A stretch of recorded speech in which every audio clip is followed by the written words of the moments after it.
Bonjour à toutes, alors aujourd'hui je vais vous présenter une recette de smoothie que j'ai trouvée dans le livre Bien vivre le 4e trimestre au naturel de Julia Simons, où il y a vraiment beaucoup de recettes très utiles. Donc pour ça il vous faudra 400 ml de lait de végétal, donc vous pouvez prendre coco, amande, enfin peu importe, une banane, donc la mienne est vraiment bien mûre, 2 grosses cuillères à soupe de purée de cacahuètes, une poignée de feuilles d'épinards, enfin de feuilles vertes, donc là j'ai pris des épinards, une cuillère à café de cannelle, 2 cuillères à soupe de graines de chia et facultativement une cuillère à soupe de miel. Ensuite la recette est très simple, vous mettez tous les ingrédients dans le mixeur, vous mettez en route et voilà, il n'y a plus qu'à déguster. Donc moi j'en faisais 400 ml donc, et je le gardais dans le frigo, puisque 400 ml c'est quand même beaucoup pour boire tout d'un coup. Ensuite j'ai vraiment adapté la recette en fonction de ce que j'avais, donc surtout des légumes. Donc là je vous emmène dans le jardin pour vous montrer que j'avais un chou qui était en train de monter. J'ai pris quelques feuilles et voilà, j'ai fait la recette avec ces feuilles de chou vert.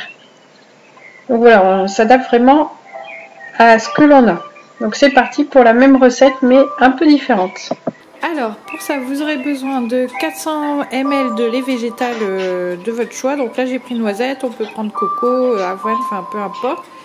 Une banane, 2 grosses cuillères de purée de cacahuètes, une poignée de feuilles vertes, donc ça peut être du chou cal, des épinards, du chou frisé, une cuillère à café de cannelle, 2 cuillères à soupe de graines de chia et une cuillère à soupe de miel.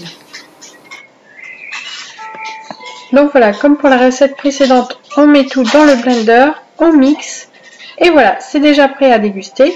Donc moi je trouve que c'est délicieux, je pense que la petite cuillère de miel elle aide bien quand même. On peut en consommer régulièrement pendant le postpartum puisque c'est rapide à faire. Et d'ailleurs on peut le consommer en dehors du postpartum, hein, c'est une boisson on va dire énergisante. L'essentiel en tout cas c'est d'avancer petit pas à petit pas, surtout quand on est en postpartum. Et n'hésitez pas à me partager dans les commentaires si vous avez d'autres recettes énergisantes comme celle-là. Et partagez la vidéo si elle vous a été utile.